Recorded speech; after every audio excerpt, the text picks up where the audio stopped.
Watch. Khloe Kardashian defends holding true too much. The people of Australia have never stopped looking for the Beaumont children. When Jane, 9, Arna, 7, and Grant Jr., 4, disappeared without a trace on January 26, 1966, it changed the whole tenor of a nation. Parents who didn't think twice about letting their kids go out to play unsupervised, or in the Beaumont's case, hop on a bus for a 5-minute ride to the local beach, were suddenly. And anyone who was around to absorb the shock of what happened never really got over it. Not least because no one ever found out what, exactly, happened.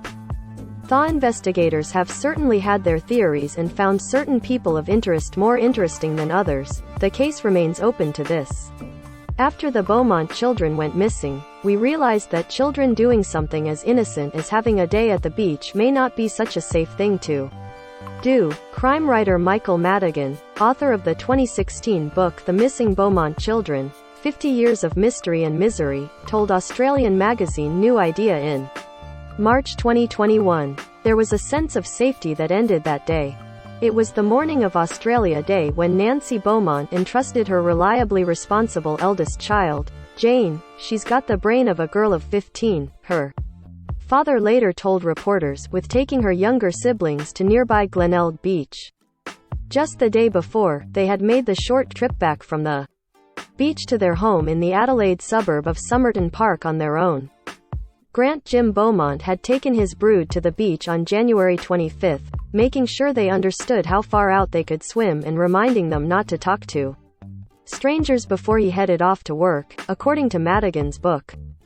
The traveling linen salesman had to hit the road after 4 weeks of summer vacation, and his first stop after leaving the beach was Snowtown, about 93 miles away from Adelaide. The last memory of his children was a happy one, Madigan wrote.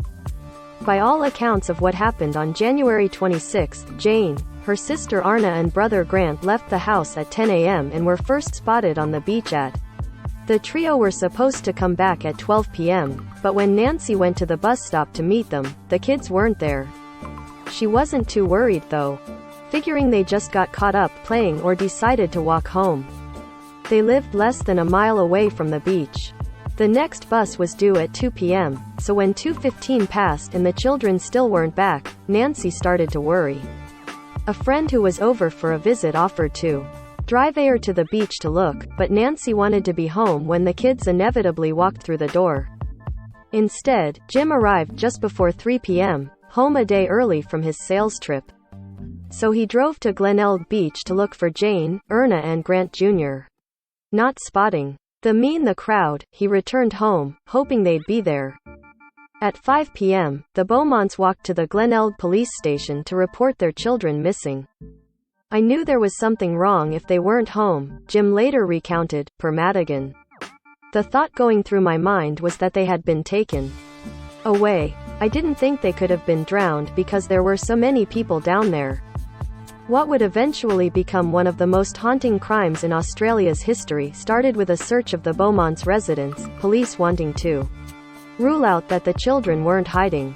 That night, Jim rode in a patrol car as they scanned Somerton Park and Glenelg, street by street. And when the cops dropped him off, he got back in his own car and kept looking.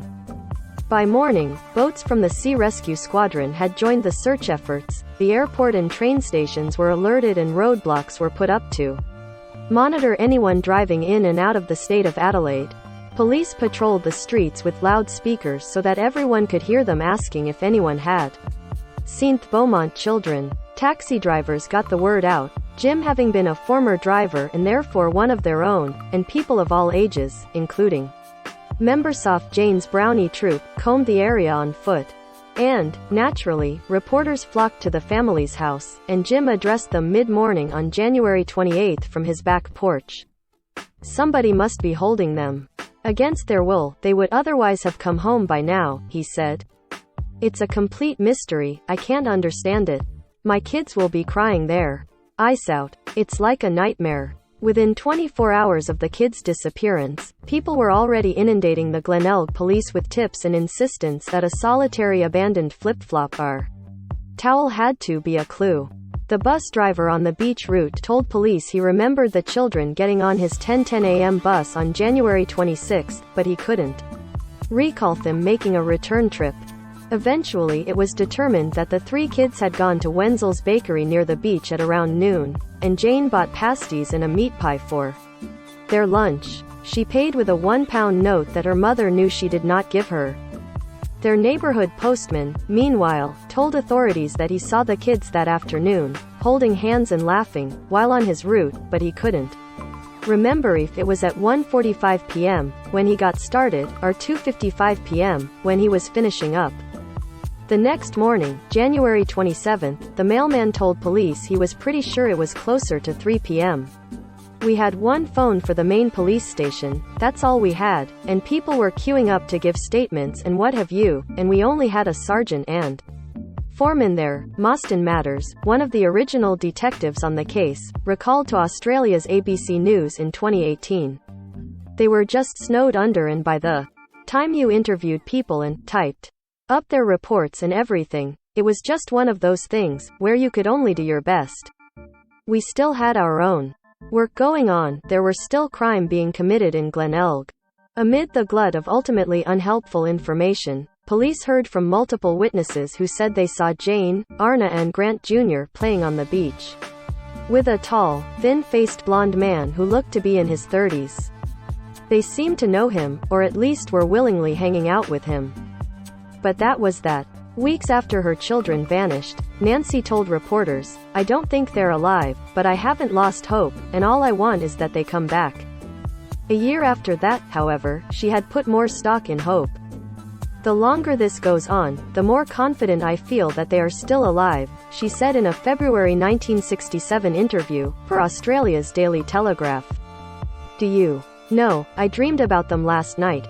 I don't usually dream. In fact, this is the first real dream I've had since the children went. But last night I dreamed I heard a knock on the back door.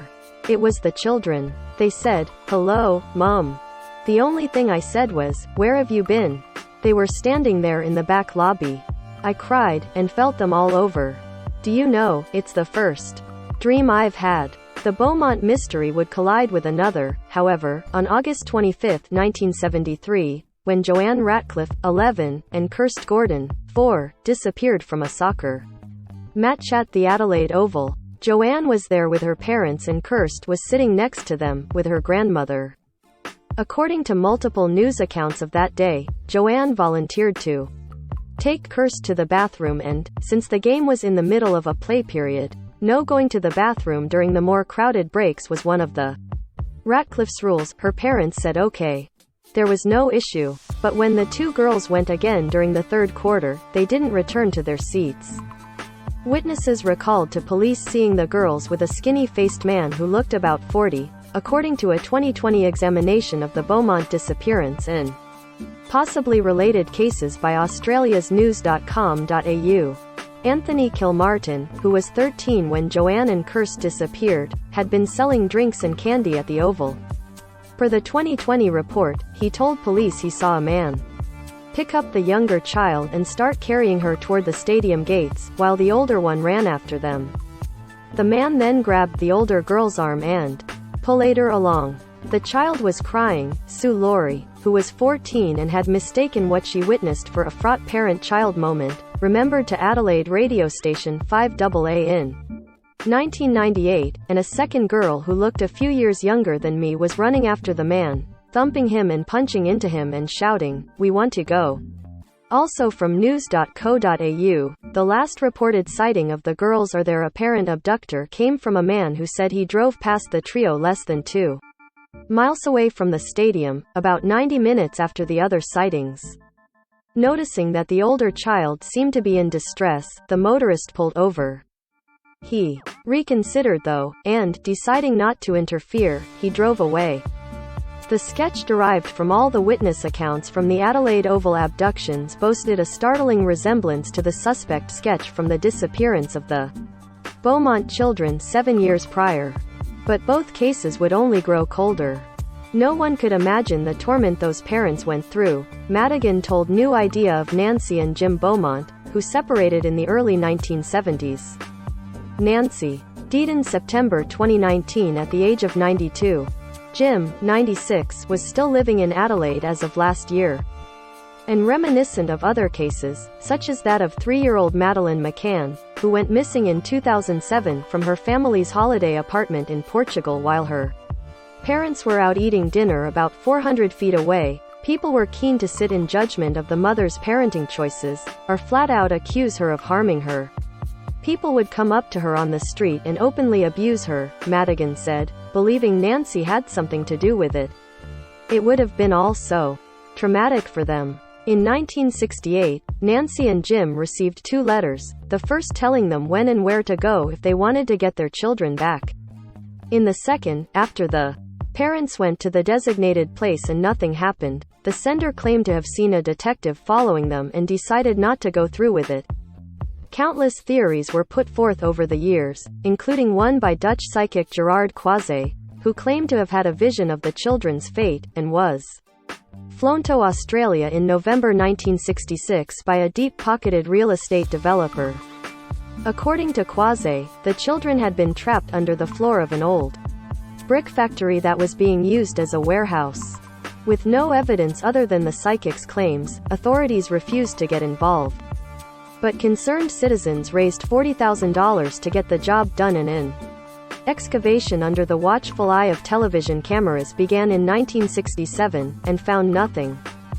In 1986, according to the Sydney Morning Herald, 3 suitcases full of newspaper clippings about the Beaumont case were found in a garbage dump, most of the pages scribbled with handwritten notes in red ink.